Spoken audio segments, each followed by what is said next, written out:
Evening, everybody. Thanks for joining us and giving us the opportunity to take you through about what are the thoughts in the market, which is feeling meaningful disruption. Also, we would just take you through what are we thinking and picking in the broader market meltdown, and what are the opportunities that we will see to invest from a longer term perspective. So let's begin with what happening around the world. When we move to the next slide, you see the markets have actually clearly seen meaningful sort of rattled across the market across the world. If you look at equities itself, anywhere between high single digit to double digit has been the fall in the month of March since the time the US Iran this tension has begun. Moreover, the markets have seen significant erosion not only in equities but also other asset classes. To give you case in point, gold, silver, or for that matter, even other base metals have seen some correction, since in the particular month of March. But obviously, if you look at the calendar year till date, the only and only, sort of segment doing exceptionally well has been crude. And all thanks to the supply chain disruption, we think energy basket as a whole will remain elevated for some period of time, given the fact that the most important gateway these days, which is Strait of Hormuz, is going through a rough challenge from a number of ships passing by. Moving ahead from what I'm seeing in the markets to the next, please, to what is the biggest issue in the country as we speak. So everybody knows that energy basket is not so not so good news for the for us. But if you look at what's happening is despite the fact that we are 80 90% dependent on on the energy basket, we think over a period of last decade we have seen a significant improvement on what are the three elements. One is petroleum, as a percentage of imports have come down by nearly 10 percentage points. Second, our investments in renewables have moved up. And third is our broader impact on the economy has obviously come down dramatically. So we think although there is absolutely clearly an impact on the energy on the Indian market, but if you think a $10 move in crude is less than half the impact what was a decade ago, led by two reasons. A, India has diversified its basket of energy requirements. Second, obviously, as a percentage, economy has grown, much faster than the requirement of the fuel. And third is our investments in renewables, whether it's renewables, whether it's, ethanol, alternate fuels, or it's EV or CNG. All of them, is actually driving significant importance. Moreover, the SPR, the strategic reserve that the government has created, has also, enabled a reasonably good amount of data, particularly from seeing to shocks that we have seen in the recent connection. So we think, although there is clearly a negative, element to all those stuff, but we think the sensitivity has come down compared to the previous decade, and we don't think it will, drag disproportionately as the market believes so. Moving ahead, when we look at what has been the biggest worry this year, I think we obviously the people will say crude, followed by the FI sell-off, and the third is the currency. We think this is very important for everybody to just understand that most emerging market have seen witness of massive outflows. If you look at the 2011 to 15 era, India was the only outstanding market which received big money. The same we saw in 2016 to 2020. So the last decade, India saw massive inflows compared to other markets being mixed flows, and most markets seeing an outflow. In the last 21 to 25, the markets, Indian markets was one of the least, in terms of outflows. Whereas in the beginning, in this particular year, or let's say CY 26, the story remains, same across the market. So what we are seeing here is that the FI sell-off is actually across emerging markets, and India is not isolated in this particular boat. So there is absolutely no significant reason to worry that FI continues to sort of alienate Indian markets. Moving to next, I think so, which is very critical because of this, significant sell-off. Indian market valuations have come down significantly attractive at below 5-year averages. both compared to global as well as compared to MSCI emerging markets, which not only gives a great opportunity to invest, however, it also gives a very, very strong indication that whenever the markets have actually come to such corrections, subsequent time frame has delivered very strong returns. Moving from India's valuation to next is what has happened primarily on the currency. So if you look at from a 5 and 10 and 20-year picture, currency has usually depreciated between 2.5 and 3 percentage points. However, this particular year we have already seen it, CY to CY 26 we have done a 5.5% depreciation. If you look at full year number, we have seen a larger depreciation. So this particular depreciation is significantly ahead of the long-term averages. B, the valuation of rupee compared to other currencies is meaningfully undervalued as per the data that RBI themselves release on a monthly basis. So we think this is a matter of time where this kind of depreciation will sort of reverse and will be a very, very meaningful indicator, or I say catalyst for the markets as well as the broader FI capital flows in the country. Moving ahead from currency to what usually is the outlook post the war. So we think it's you know, the question is not about when, if, the question is when, right? When will this particular situation between Iran and US will sort of come to a settlement, and when will the ceasefire happen? So we think it is sooner than later. And one of the important message we want to leave you here with is whenever there is some war and the impacts on the market is usually between 6 and 9%, the recovery is even faster with an average recovery within a month's time frame. So we think this particular fall should be used as opportunities similar to what we have seen in several other conflict in the last 40 years, and this time it will not be very different. And we think the probability of market recovering sharply faster is meaningfully higher compared to its own historical averages. Moving ahead, you know, when we look at all the news that is coming around in the press, in the news, in the articles, particularly electronic media, we only look at negative connotations. But markets, particularly led by a lot of liquidity and sentiments, is also ignoring a lot of positive factors. And what are those? One is the US trade deal, which recently got concluded.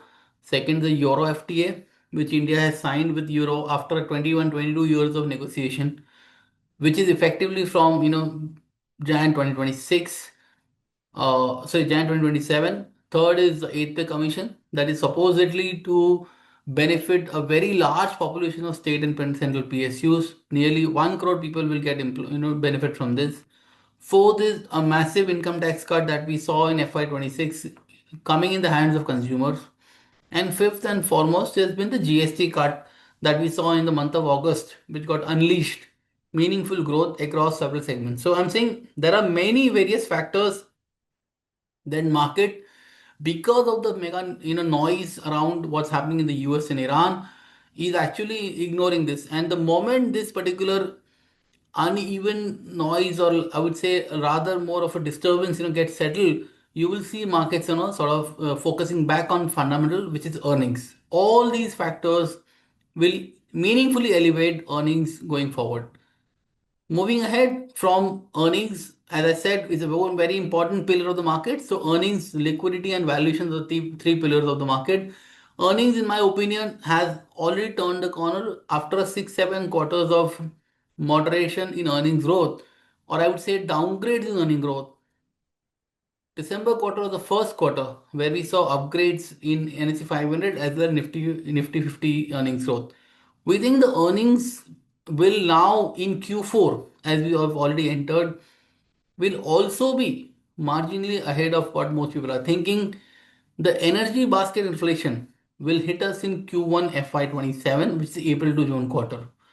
And please bear in mind the earnings for the FY 27 could be marginally lower than what we thought through before the war began, but obviously it will not abysmal as what most markets are trying to already factor in.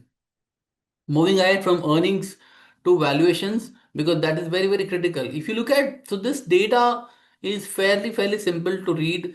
If you look at the total, and for the moment, let me just focus on this particular factor, which is total. If you look at 19% of the stocks in the BSE 500 stocks, are trading were trading at a discount compared to their 10 average in March in 16. Today those are 48%. So what we are trying to showcase here is, if you this and we have done, the last 10 years, which have been extreme events or extreme sort of issues. For example, November 16 was one, March 19, a year prior to the COVID, March 20, and the March 25, and September 24, where the market was at peak. So the markets were on a peak. If it was very low at 15%, and the markets obviously have seen a massive sell-off. So it's a 50%, nearly 50% of the companies are trading at a discount to long-term averages, which only indicates that this is a great opportunity to invest. If you go back to history, I say in March 20, this number was around 62, 63 odd percent. So we are absolutely meaningful value accretive zone compared to its own past. Moving ahead, if you look at the breadth of the market, because this is also another indicator, it's very simple. This particular chart simply explain only one factor. One is the 52 weeks low to 52 week high ratio in terms of stocks. So except for the GFC, which is, except for the COVID, which is 2020, or the currency crisis, which is 2013, the markets is actually at one of the worst sort of, breadth in the last 15-20 years. So what we are trying to showcase here is, barring those two global incidences, where one was COVID, where the world actually came to an halt, and the currency crisis in 2013, where Indian INR rupee depreciated by 16-17% because of slew of factors in the Europe and so on and so forth. This is one of the rare events where the market have seen such correction, and again, it's led by external factors and not domestic growth oriented factors. So that's why we think this is a great, obviously, reason for why one should sit down and notice on the market opportunity. Moving ahead, this is very important data again. This is just highlighting that we have taken a series of events where the market actually saw a negative or a flat return for a period of 18 to 19 months time frame. So in the last 2 decades, there are 9 instances where the markets delivered a subdued or negative return for the 18-month period, beginning 2007 and 2026. The very important point to notice here is the subsequent 12-month, 100% of the time market have delivered positive returns, and the median return for those particular time was 17%. What we are trying to showcase here is the subsequent 12 months is a great leveler of returns, because the whatever the good work has been done in the last 18 months time frame, whether it's fundamental improvement, whether it's tax collection, whether it's improvement in the overall earnings, or in some cases regulatory reforms, all are been getting ignored by the external factors that just played out, which basically comes back very sharply in the subsequent 12 months. And this is also more prevalent in the small caps with almost 30% return, and also in mid cap, which is 30%, 35% return. So what we're saying is, A, it delivers almost every time, significant amount of returns in the subsequent 12 months. B, it also delivers a median return of upwards of 18 to 30%, depending on what segment do you invest with. So it's fairly clear that the market is prepared after a very, I would say, strong disruption externally to participate, because fundamentals remains robust, and there is absolutely no reason to believe that the valuations that already has been corrected compared to world markets will not revert to mean. And that's exactly why we think this is a fantastic opportunity that comes very rarely if you look at the last 2-3 decades of data. Moving ahead, as I said in the beginning as well, valuations have become attractive, and in across the segmentations, it's trading below averages. Moving next, we focus and we shift our focus to what our portfolios is about the good and clean, and how do we plan to participate and take opportunity in this market from a bottom up and finding gems in each of this particular segmentation. So the way we have sort of constructed a portfolio is we have categorized into four pillars. One is, and the most important piece being the bottom up approach, because we think bottom up approach remains core to our investing philosophy, because our ability to invest with a proven business model and strong management with resilient financials is unparalleled. And we think our ability to invest with good growth and governance is very, very critical from identifying spot on opportunities. Second, and very important pillar that we have segregated is the value and growth arbitrage. A lot of times what has happened is market is underappreciating the long term and the medium term earnings capability of a company, and you see a significant amount of discount compared to another company category in the same category. Just to give an example, in our country, gold finance is a fantastic segmentation. One company, the leader of the country, is trading at X valuation, and one of the companies, a challenger, is trading at 0.4x valuation. So we think the value and growth arbitrage is such large that we are able to capture the opportunity that brings on the table.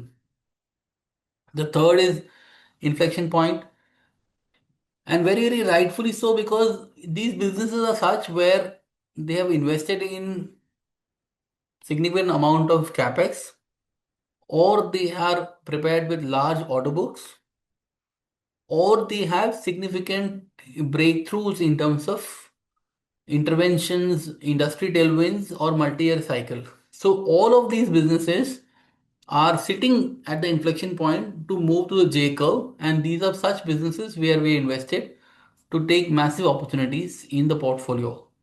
And fourth, and very relevant, is the new age businesses. So these are these are some of the businesses that essentially will help to understand. To give you example, new age businesses are the likes of Paytm, BB Fintech, and likes of those, where their ability to onboard a customer is phenomenally higher compared to anybody else, thanks to the technology leverage that they can bring in. For inflection point, I'll give you one example, like BHEL, which is Bharat Electronics, or for that matter, City Union Bank. So the business has seen a massive change in the way exposure has been built, the order book has been won, the capacity has been built, but and so far the balance sheet, the gross block, and in case of a company like City Union Bank, they have built the on ground sort of people to accelerate the growth. And once you have the difficult job done of moving the whole lawn, the fruits of the garden will start coming subsequently. So we think the earnings can potentially grow between 3 and 5x versus the meaningful work being done in the last 3-4 years. In value and growth arbitrage, as I said, an example, Manappuram is trading at 1 times price to book versus a Muthoot, which is a 3 times price to book. So we think there is absolute significant arbitrage with the new leadership in place, with Bain Capital investing, new management and CEO in place, and ability to run a business which delivers a 3% ROA, 3.5%, 4% ROA. There is absolutely no reason to believe why the market will not appreciate this ability to grow at 30% compounding versus a industry leader growing at 15 to 18% compounding. And bottom up are several examples. I will talk about it once we move ahead.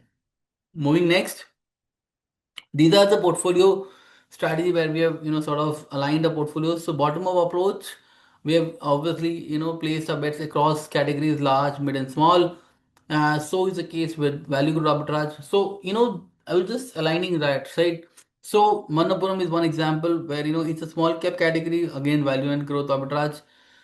The likes of Phoenix Mills and Shriram Finance is a clear and inflection point with a very very large capital in the book. So Shriram is has created, I would say, a record in the country by attracting the single largest financial FDI in the country with nearly $4 billion in the book, and that gives them significant advantage in terms of cost of funds as well as ability to scale up their business. Uh, from a from a bottom up approach, Federal Bank, MCX are one of the top bets that we have picked up because both are significant beneficiaries in their respective company sectors and companies to execute not only ahead of the industry but available at significant growth proxy that we are betting on. From a new age business, as I said, Paytm is one of the prime bets that we are betting on because we think the business will move from a loss making entity to a profit making entity, because as they progressively move from a customer acquisition model to customer monetization model, that's exactly where is a sweet spot where the companies like this will essentially drive significant shareholder value, and we think we are in the journey has rightfully caught them at the right moment, because a business who will generate a 500 million, give or take 3,000 crore of PAT in 2 years time frame, available at 70,000 crore market cap and a net cash of 15,000 crore. I don't see any other business that can grow at 30% CAGR, availability at such reasonable valuation, and a significant amount of profitability will be generated over a period of time. So and so forth in the likes of uh, AB Capital, Hindustan Copper, and SBI, and so on and so forth. So we think there is a appropriate blend of these four pillars, which is bottom up, inflection point, valuation, and new age, and it also essentially gives me a element across large, mid, and small caps. So this exactly we are positioning based on what opportunity lies ahead and which segmentation that this companies fit into. So, moving to next, which is very important, market capitalization, because that's one of the important area of discussion these days, primarily because we think market capitalization agnostic fund primarily a function of we are a mid cap heavy fund, but we are thinking about wherever we think upside is meaningfully higher. For example, the leaders like SBI, Lupin, or TVS, right? They are obviously optically large leaders in the India segment, but they continue to deliver exponentially higher growth compared to industry. To give you case in point, TVS and Lupin will deliver a 30% growth in FY26 compared to the industry growing at less than 20%. So is the case with SBI and so on and so forth. So basis on the category is not what our focus is. Our focus is is primarily earning growth and clearly leaders in their respective segmentation. So it's reasonably well sort of diversified. But if you think about mid cap perspective, we are around 60-65 odd percent in the mid and sort of small cap space, with a third rightfully looking at large caps primarily to withstand this particular meaningful volatility that we are going through. So that's positioning across the bucketing. Moving to next, we are. Can you move to the previous slide, please?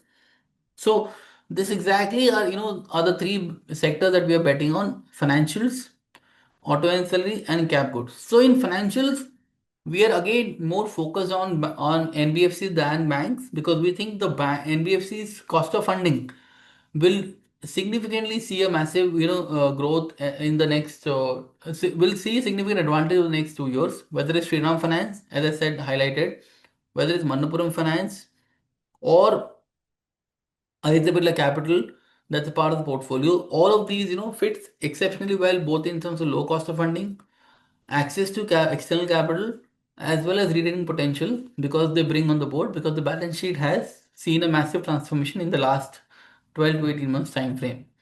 Second, auto ancillary. After the massive GST cut, also coupled with income tax, sort of cuts in the FY26, we think the growth in auto as a sector will will surprise everybody. In fact, on the contrary to this belief of slowdown, we think growth will only accelerate, And the companies in the ancillary space, whether it's Asahi India Glass that we're betting on, or there are and Asahi India Glass, by the way, is a very significant market leader in the country with the 80% market share in the windshield glass that you see. So it is quite possible that everybody of us is driving a very different brand of cars, but 3 out of 4 cars in this country, the windshield is provided by Asahi India Glass, and we think they have done a backward integration to the extent that they will actually end up saving between 5 to 7% of their EBITDA cost going forward. So we think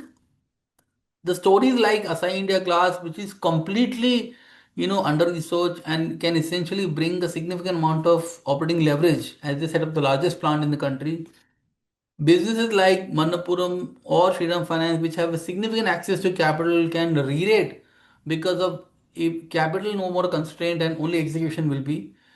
Companies like Apar Industries or the likes of other cap goods names, which are a significant beneficiary of data centers, because we think one thing is going to remain unchallenged is the kind of power that you, me, and average consumer will consume thanks to the AI disruption. So everybody is using prompts, everybody is sort of looking at sort of various aspects. I'm sure as I'm speaking, some people might even look at using prompts to give an insight and summary of this particular presentation. But I can assure you that the kind of prompts and the kind of usage the data centers will have, because everybody is very power hungry, and we think rather than trying to find companies who will do capex into data centers.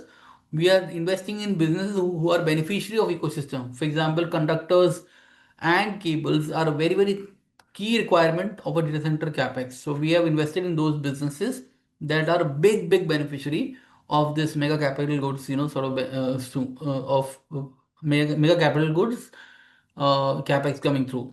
The fourth one and foremost is obviously pharma, because we think pharmaceutical is completely immune to what's happening in the world. No matter what happens in the US, Iran, or anybody else in the world, one thing that remains unchanged is the demand for pharmaceutical and the medicines. Moreover, after the Friday's clarification of the US by that only and only patented pharma will get sort of tariffed and generics won't, it becomes all the more certain that pharmaceuticals will not see any tariff, particularly Indian generics. So we think this again opens up a massive opportunity, because in the last 12 to 18 months time frame, there was absolute uncertainty with kind of what tariff this sector will attract. Moreover, please bear in mind this particular year, FY 26 and 25, our sectoral bets in the pharma have actually delivered a best in class earning growth by a mile. To give you case in point, Lupin delivered 2 times, the industry average. Adinta Pharma delivered 1.2x the industry average. So what we are seeing is not only are we betting on the companies who have delivered, who have the potential to deliver in the future, but they also have delivered exponentially ahead of industry in the last 12 to 24 months time frame. So, and last we know is IT. We think we are taking a balanced approach given the vagaries of the global developments that have seen in the last few quarters or so. Moving ahead, the sector allocation is fairly benign. As I said in the beginning, right, cap goods is one of the best, one of the highest weight that we are looking at, nearly a significant exposure compared to the indices. Banking is very, we continue to remain very, very, focused and very selective, because we think the broad-based banking, will not be the right approach to invest. We are very selective in our approach. Wherever we think earning growth will accelerate, wherever we think cost of funding is not an issue, and obviously, needless to say, asset quality and management remains pristine, is where we will invest. And I said financials and autos remains the other two segmentation that we are very constructive on. So we think these are the segmentations we think earning growth will accelerate. As I said, the mega theme of data centers, the consumption discretionary in auto ancillaries, and the growth acceleration in financials are the drivers of the portfolio earning growth for the subsequent 12 months to come by. We'll move to next. And I'll just give you a quick backdrop on, what are we thinking on each of the sector, because allocation is right there in front of you to see through. But clearly, financials, we think cost of funding is a big advantage out there. FDI reforms, obviously RBI. So I don't remember in the last, many years, the kind of approvals that RBI gave in a matter of 6 months was greater than the last, 10 years cumulatively. So massive amount of approvals by RBI in terms of new FDI capital in the NBFC and financial space. Very strong credit growth and very robust asset and significantly robust asset quality is one of the big reasons why we think financials will do well. Pharmaceutical, as I said, right, US, Indian generics has been exempted. Geopolitical, volatility is actually increases demand supply security, and they will favor more India because India is a preferred API and generic hubs. And the companies like we have invested and chosen, like Lupin or Adinta Pharma, they have actually set up capacities over the last 2 years to benefit from this kind of tailwind that can come through. Cap goods, very clear. One is thermal power proxies, second is data center proxies. So we think both of these segmentations will only accelerate, in terms of the capex that we see through, and the recent announcement of government of giving a 20-year tax holiday to set up data centers is feather in the cap. Geopolitical uncertainty is very positive for the sector because supply chain localization will drive further equipments in the demand. Also, think about it. As soon as the ceasefire gets settled between US and Iran, there is a massive 100 to 200 billion dollar of capex, will be spent to rebuild those economies, particularly Middle East. And when that happens, obviously Indian companies like the one that we own, which is Apar Industries, or for that matter, BHEL, are the ones, which will be the big beneficiary of rebuilding those particular economies, because they are obviously best in class in terms of execution. And moreover, it also gives a great access to their historical execution, given the track record they own.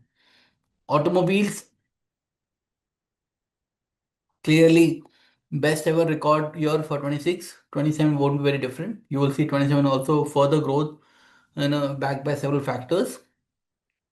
And as I said, our focus and endeavor is more on leaders in automobiles and challengers in some ancillaries, because we think the growth will only see upward movement going forward. Banks, oil and gas, we have very limited exposure because we think uncertain outlook will limit the broader earning growth. And IT, we continue to be very closely monitoring the developments because we think the valuations have become very attractive, but valuation alone is not the right trigger for us to invest and allocate large capital, because valuation can give us dividend, but dividend will not necessarily give us the return that everybody on the dice is expecting. So we think we are here to create value rather than think about deep value stocks. Moving to next, I'll just quickly take you through the portfolio attributes. The recent quarterly earnings is a testament to the portfolio that we have built. So EBITDA growth of 28% and the earning growth of 25% versus the index delivered a 7% earning growth. Moreover, the growth for the next 2 years, this is 27, and if I had to extend it to 25 to 28, the earning growth will actually be to upwards of 20% for 25 to 28. And the PEG ratio will actually now be, at below 1.1 times compared to 1.3 times for the benchmark.